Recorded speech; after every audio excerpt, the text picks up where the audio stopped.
Now I've done all the sides. I'm back to the beginning where I made my first shell. So I'm going to chain one, and I'm going to make my last shell for that corner. Now I have choices of joining new yarn if you want to change color at the end of a row, a round of on your granny square. I've done 1, 2, 3 rounds on this granny square already. I'm at the end of the third round, and there are different ways that I can join my new yarn. Let's say that I wanted to change color on the next round with a chain 1 and a half double crochet. I am going to work my half double crochet to the last step, and then I'm going to take my new yarn, slide it onto the hook, and just finish my half double crochet with my new yarn.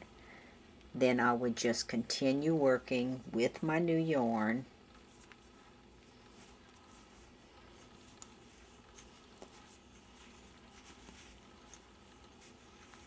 just as I did with the old one.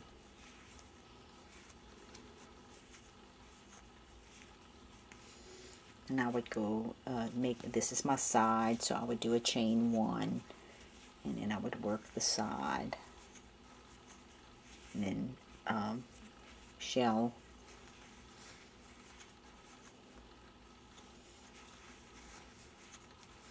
chain 1, shell,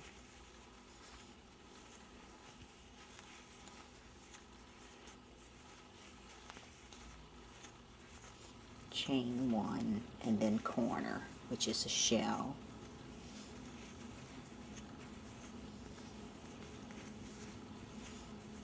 chain 3, shell,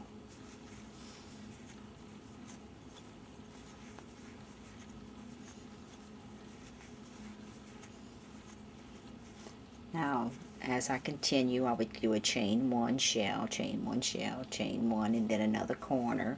And likewise here, I do a chain 1 shell here, chain 1 shell, chain 1, and then another corner, chain 1 shell, chain 1 shell, chain 1, and then finish my corner here. Now another way to attach your yarn would be to finish off this round, which I would do by doing a chain 3, 1, 2, 3, and joining in the top of my beginning chain with a slip stitch. Then I'll yarn over and pull through, and that finishes that. I could also use invisible finish off here, but since this is just a sample, I'm going to go ahead and do it this way. Then I would take my new yarn and I would make a slip knot on my hook, making sure to leave enough of a strand there. Then I'm going to join my yarn in my first stitch with a slip knot, in my corner with a slip knot.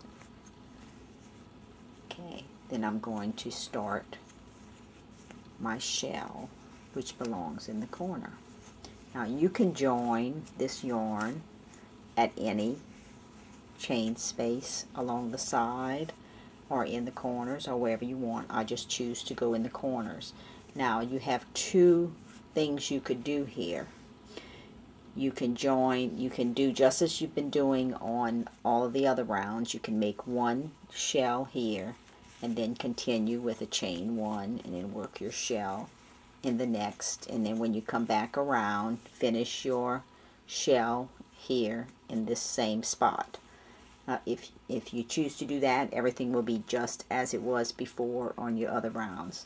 Now if you choose to make a full corner here, shell, chain 3 shell, then your situation will be a little bit different when you get to the end. Now we have a side here. outside. So what do? We're going to chain one. I'm going to make a shell between these two shells. Then I'm going to make chain one and make another shell here, because I don't need corners here, I need sides.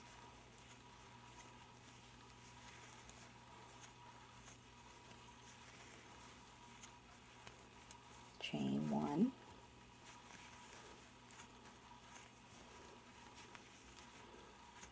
Another shell. As you can see, once you get the hang of this, it's just mindless. Chain one. Now I'm at the corner where I finished off, and I would go ahead and make another corner here.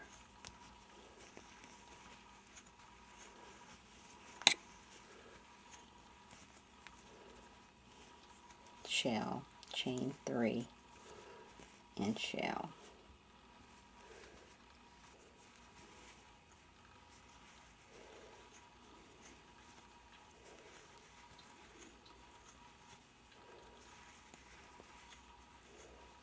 Now later you'll come back and you'll sew this ending tail in. Right now we have another side, so we're going to chain one. I'm going to make our 3 double crochets here for another shell. Chain one again, make another shell between the other two. You're always working between shells in this basic granny square. I'm going to chain one again. Now I'm at the corner. You can clearly see it's a corner. And the further on you go, the easier it will be able to see where your corners are.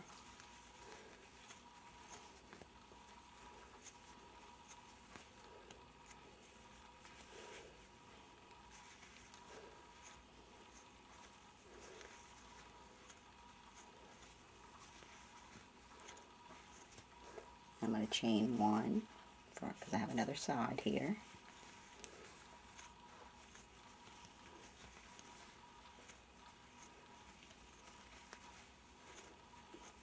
Chain one, another shell,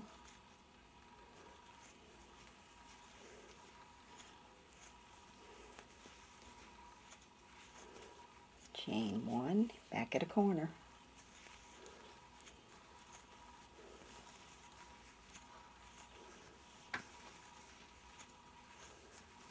Chain three. And as I said, you don't have to chain three. You could chain two if you rather.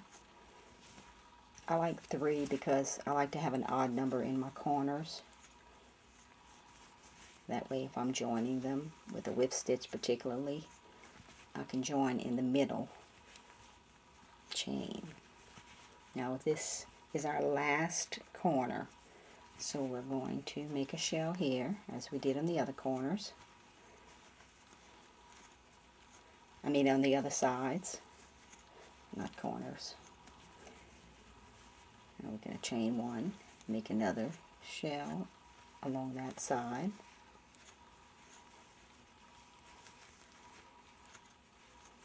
We're going to chain one. Now I've done my round. I've completed my round. See the whole square there? That's my 4th round. I've completed it all the way around. I started off this round by adding the new yarn here in the corner, and I made a full corner here rather than just one corner. This is just to show you what you could do. Now when I get to the end, I'm not going to be in a corner, I'm on the side. So if I continue as I was doing before and joining with a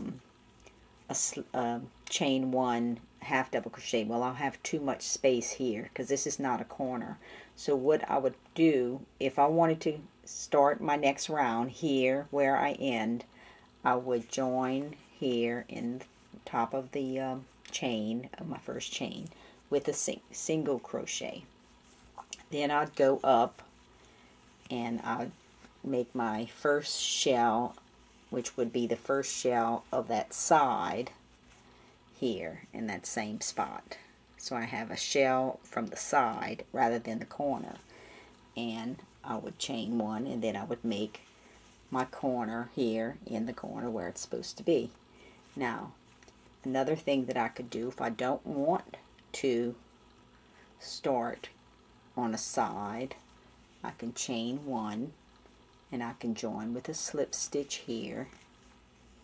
Then I can slip stitch in the next 2 double crochets, then slip stitch in the space, and now I'm at the corner, and I can continue as before. I can make my shell, chain 3 shell here, or I can make 1 shell here and continue on like I did before, whichever way that I want to do it.